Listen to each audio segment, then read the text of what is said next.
জামায়াত সবচেয়ে জনপ্রিয় দল এই মুহূর্তে নয়। জনপ্রিয়তা বলতে যা বোঝায় সেই বিবেচনায় তারা সবচেয়ে জনপ্রিয় দল নয়, আমি যেটা বুঝি।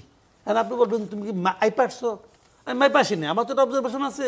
ওই ভাত তো একটা চাপ দিয়ে লেগে দেখে, ওই একটা চাপ দিয়ে আমি বলতেছি যে আমার সবচেয়ে জনপ্রিয় দল নয়। তাহলে স্টুডেন্টগুলি কেন জিতলো?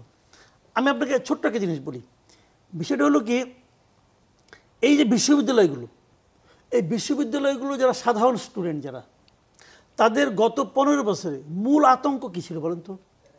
মূল আতঙ্ক ছিল যে হলে সিট না পাওয়া, মূল আতঙ্ক ছিল পরীক্ষার আগের রাত্রে মিছিলে যেতে হবে, মূল আতঙ্ক ছিল যা তা করবে, করে নিয়ে কোনো বিচার পাবে না, কাউকে ঘাট ধরে বের করে দেবে, কোনো নারীকে অপমান করবে, কোনো বিচার হবে না। এটার মূল আতঙ্ক ছিল স্টুডেন্ট লিডারদের দিকে টিচাররা তাকায় থাকতো, তারা অনুমতি দিলে টিচাররা মাথা নাড়তো, তারা অনুমতি না দিলে টিচাররা মাথা নাড়তো না। এই ছিল আতঙ্ক। সে আতঙ্কটা কার বিরুদ্ধে ছিল? ছাত্রলীগ কিন্তু ফ্যাক্টর না, ফ্যাক্টর হলো সরকারি দলের ছাত্র সংগঠন। সিম্পলিভাবে এইভাবে ধরেন, সরকারি দলের ছাত্র সংগঠনকে তারা ভয় পাইতো। যদি সরকারি দলের ছাত্র সংগঠন পাওয়ারফুল হয় তারা এটা করতে থাকবে।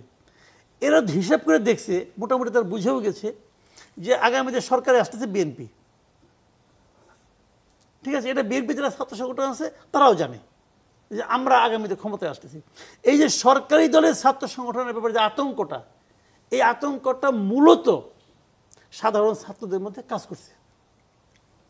এখন বিকল্প হিসেবে শক্তিশালী ছাত্র সংগঠন মানে ভিজিবল একটাই আছে, শিবির। এটা হলো বেসিক কারণ।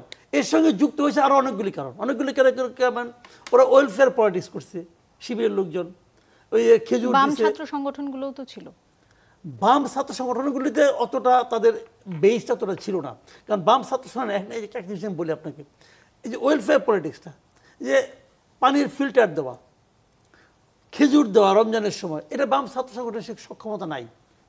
এদের জামাতের আপনার মানে কিন্তু অর্থনৈতিক অবস্থা কিন্তু খুব দৃঢ়, কিন্তু এদের অর্থনৈতিক। তাহলে জাতীয় নির্বাচনেও কি ফ্যাক্টগুলো গুরুত্বপূর্ণ না, ভূমিকা এটা হবে রাখবে না, এখানে হবে না। এখানে কিছুটা হবে। জামাতের ভোট আমার বিবেচনায় খুব বেশি হলে আপনার 7 থেকে 10% বাংলাদেশে, ঠিক আছে? এটা বাড়বে এবার।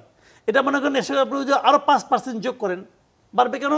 আওয়ামী লীগের অনেক লোককে তারা কিন্তু আশ্রয় দিয়েছে এই গত 1 বছরে, নানাভাবে তাদেরকে প্রোটেকশন দিয়েছে জামাতের লোকজন, এবং এই প্রোটেকশন কিন্তু ভালোবেসে দেয় নাই, তাদের ভোটটা পাওয়ার জন্য দিয়েছে।